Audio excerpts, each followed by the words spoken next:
രാജാവാകുന്ന നിത്യസത്യവചനത്തിനായി ഞങ്ങൾ അങ്ങയെ സ്തുതിക്കുന്നു. യേശുവേ, അങ്ങയുടെ പരിശുദ്ധാത്മാവിനെ നൽകി അങ്ങയുടെ മാഹാത്മ്യം കാണുവാൻ ഞങ്ങളുടെ ഉൾക്കണ്ണുകളെ തുറക്കണമേ. വചനമനുസരിച്ച് അങ്ങയുടെ സാക്ഷിയായി ജീവിച്ച് നിത്യജീവിതത്തിന് ഞങ്ങളെ അർഹരാക്കണമേ. ആമേൻ. യോഹന്നാന് ലഭിച്ച വെളിപാട് 9-ാം അധ്യായം 1 മുതലുള്ള തിരുവചനങ്ങൾ. 5-ാമത്തെ കാഹളം. 5-ാമത്തെ ദൂതൻ കാഹളം മുഴക്കി. അപ്പോൾ ആകാശത്ത് നിന്ന് ഭൂമിയിലേക്ക് ഒരു നക്ഷത്രം വീഴുന്നത് ഞാൻ കണ്ടു. പാതാളഗർത്തത്തിന് താക്കോലത്തിന് നൽകപ്പെട്ടു. അത് പാതാളഗർത്തം തുറന്നു. അവിടെ നിന്ന് വലിയ തീച്ചൂളയിൽ നിന്നെന്ന പോലെ പുക പൊങ്ങി. ആ പുക കൊണ്ട് സൂര്യനും അന്തരീക്ഷവും ഇരുണ്ടുപോയി. ആ പുകയിൽ നിന്ന് വെട്ടിക്കിളികൾ ഭൂമിയിലേക്ക് പുറപ്പെട്ടു വന്നു. ഭൂമിയിലെ തേളുകളുടേതുപോലുള്ള ശക്തി അവയ്ക്ക് നൽകപ്പെട്ടു. നെറ്റിയിൽ ദൈവത്തിന്റെ മുദ്രയല്ലാത്ത മനുഷ്യരെ അല്ലാതെ മറ്റാരെയും ഭൂമിയിലെ പുല്ലിനെയോ പച്ചച്ചെടികളെയോ വൃക്ഷങ്ങളെയോ ഉപദ്രവിക്കരുതെന്ന് അവയോട് കൽപ്പിച്ചു. മനുഷ്യരെ കൊല്ലാനല്ല, 5 മാസം പീഡിപ്പിച്ച് ഞെരുക്കാനാണ് അവയ്ക്ക് അനുവാദം നൽകപ്പെട്ടത്. അവരുടെ പീഡനമാകട്ടെ തേള് കുത്തുമ്പോഴത്തേതുപോലെ തന്നെ. ആ നാളുകളിൽ മനുഷ്യർ മരണത്തെ തേടും, പക്ഷെ കണ്ടെത്തുകയില്ല. അവർ മരിക്കാൻ ആഗ്രഹിക്കും, എന്നാൽ മരണം അവരിൽ നിന്ന് ഓടിയകലും. വെട്ടുകിളികൾ പടക്കോ പണിഞ്ഞ കുതിരകൾക്ക് സദൃശമായിരുന്നു. അവയുടെ തലയിൽ സ്വർണ്ണക്കിരീടം പോലെ എന്തോ ഒന്ന്. മുഖം മനുഷ്യമുഖം പോലെയും. അവയ്ക്ക് സ്ത്രീകളുടേതുപോലുള്ള തലമുടി, സിംഹങ്ങളുടേതുപോലുള്ള പല്ലുകൾ, ഇരുമ്പ് കവചങ്ങൾ പോലുള്ള ശലക്കങ്ങൾ.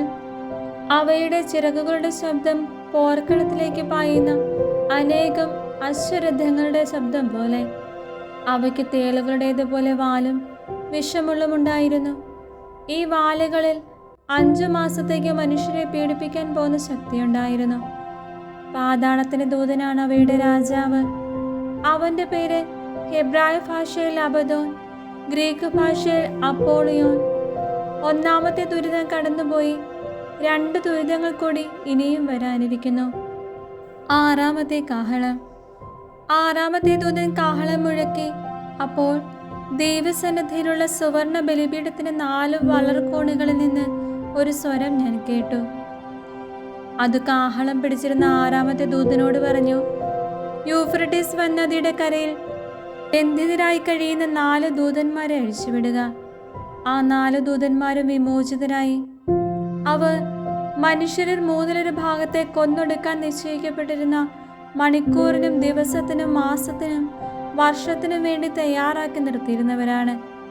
ഞാൻ കുതിരപ്പടയുടെ എണ്ണം കേട്ടു. 10,000ങ്ങളുടെ 20,000 മടങ്ങ്. ഞാൻ ദർശനത്തിൽ കുതിരകളെയും അവയുടെ പുറത്തിരുന്നവരെയും കണ്ടു.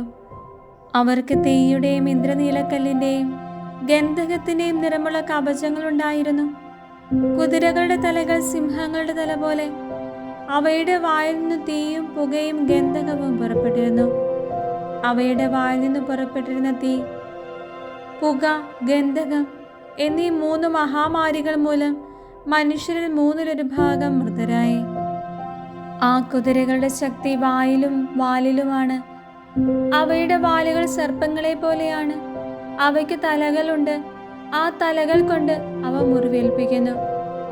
ഈ മഹാമാരികൾ നിമിത്തം മൃതരാകാതെ അവശേഷിച്ചവർ തങ്ങളുടെ കരവേലയെപ്പറ്റി അനുദപിക്കുകയോ പിശാചുക്കളെ കാണാനോ കേൾക്കാനോ നടക്കാനോ കഴിവില്ലാത്തതും സ്വർണം, വെള്ളി, പിച്ചള, കല്ല്, തടി എന്നിവയാൽ നിർമ്മിക്കപ്പെട്ടതുമായ വിഗ്രഹങ്ങളെയും ആരാധിക്കുന്നതിൽ നിന്ന് പിന്തിരിയുകയോ ചെയ്തില്ല.